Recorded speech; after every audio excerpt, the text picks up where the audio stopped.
মাত্র 25,000 টাকায় 120 হার্সের অ্যামোলেড ডিসপ্লে, স্ন্যাপড্রাগন 6 জেনের 4 ন্যানোমিটার অক্টাকোর প্রসেসর, 50 মেগাপিক্সেলের ক্যামেরা, 6000 mAh পাওয়ারের ব্যাটারি, সাথে 45 ওয়াট ওয়্যার চার্জার। হ্যাঁ, কথা বলতেছি রিয়েলমি P3।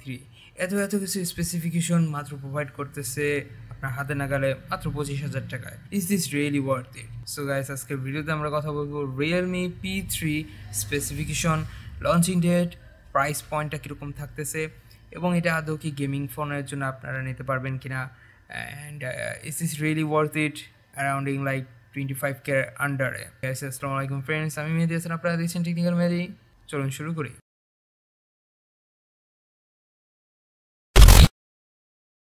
সো লাস্ট ভিডিওতে আমরা লাইক টার্গেট রেখেছিলাম মাত্র 12টা। সো এই ভিডিওতে আমরা লাইক টার্গেট রেখেছি অ্যারাউন্ডিং লাইক 10 থেকে 12টার মধ্যে। অবভিয়াসলি আপনারা যদি এটা কমপ্লিট করে দেন তাহলে আমি বুঝবো যে আপনারা আমাদের ভিডিওতে রেসপন্সিভ সাপোর্ট দিচ্ছেন। রিয়েলমি P3 ফোনটি ডিসপ্লে সেকশনে দেখা হয়েছে 6.67 ইঞ্চি 120 হার্টসের একটি অ্যামোলেড ডিসপ্লে, যার স্ক্রিন টু বডি রেশিও থাকছে 20:9 এবং এর নিট থাকছে 2000। সাথে থাকছে HDR ইমেজেস সাপোর্টেড। বলা চলে এই ডিসপ্লে এই বাজেট রেঞ্জের মধ্যে এখন বর্তমানে অনেকেই প্রোভাইড করতেছে, বাট এখানে ডিসপ্লে সাইজটা বড় করে দিয়ে এখানে বলা চলে যে রিয়েলমি কোম্পানি একটু পরিমাণে মার্কেট ধরে রাখার চেষ্টা করতেছে। যদি চলে যায় ফোনটির পারফরমেন্স সেকশনে, তাহলে হচ্ছে ফোনটিতে দেওয়া হয়েছে Android 15 এবং অপারেটিং সিস্টেম হিসেবে দেখা হয়েছে রিয়েলমি নিজস্ব UI 6.0। চিপসেটে দেওয়া হয়েছে Qualcomm Snapdragon 6 Gen একটি অক্টাকোর প্রসেসর, যেটি 4 ন্যানোমিটারে তৈরি করা, অ্যান্ড ফোনটির জিপিইউ সেকশনে দেওয়া হয়েছে Adreno। বাট এখানে Adreno কত মডেলটা সেটা কিন্তু এখানে উল্লেখ করা হয় নাই। ওভারঅল বলতে গেলে এই প্রসেসর দিয়ে আপনারা আরামসে পাবজি, কল অফ ডিউটি এবং হেভি যে গেমগুলো রয়েছে লাইক নিড ফর স্পিড, এই টাইপের গেমগুলো কিন্তু আরামসে আপনারা খেলতে পারবেন।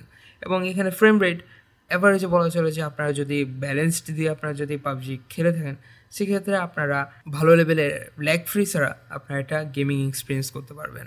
ফোনটি পাওয়া যাবে 3টে মতো ভেরিয়েন্টে: 6GB র্যাম, 128GB রম, 8GB র্যাম, 128GB রম, 8GB র্যাম, 256GB রম।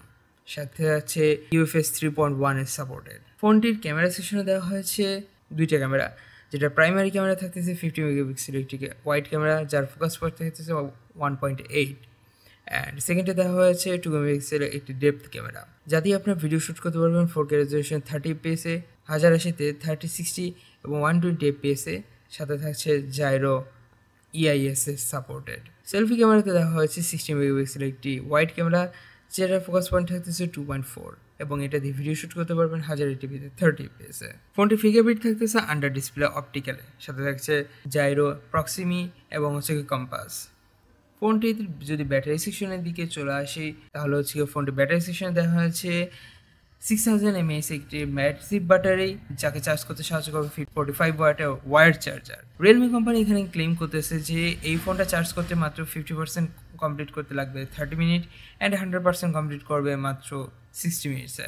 ফোনটি 3টে কালারে হচ্ছে গিয়ে লঞ্চ করা হয়েছে: space silver, comet grey, nebula pink. এবার বলা যাক এই ফোনটার প্রাইস এবং লঞ্চিং ডেট। সো এই ফোনটা ইন্টারন্যাশনাল মার্কেটে 180 ইউরো মানে 180 ইউরোতে লঞ্চ করা হতে পারে, অ্যান্ড বাংলাদেশি টাকায় এর ভ্যাট ট্যাক্স এবং সব কিছু সার্ভিস চার্জ মিলিয়ে ফোনটা হয়তো আমরা 25-এর আশেপাশে দেখতে পারবো। হয়তো বা এটা 30-এ কখনোই যাবে না, দেখা গেলো যে এটা 25-এর আন্ডারে থাকার সম্ভাবনা বেশি রয়েছে। অ্যান্ড এই ফোনটা আমরা এপ্রিলের লাস্ট উইকের মধ্যে ইনশাআল্লাহ বাংলাদেশে মার্কেটে অফিসিয়ালি আমরা দেখতে পাবো। সো ভিউয়ার্স, গেমিং ফোন হিসেবে আপনারা এটাকে প্রিফার করেন কিনা অবভিয়াসলি কমেন্ট বক্সে জানাবেন, কারণ আপনাদের কমেন্ট আমার কাছে সবথেকে বেশি ইম্পর্টেন্ট হয়ে থাকে। That's it for today. ভিডিওটা ভালো লাগলে লাইক কমেন্ট শেয়ার এবং চ্যানেলটাকে সাবস্ক্রাইব করে পাশে থেকে বেল আইকনটি ইনেবল করে দেবেন। দেখা যাচ্ছে নেক্সট ভিডিওতে। ততদিন ভালো থাকবেন, সুস্থ থাকবেন। আল্লাহ হাফেজ।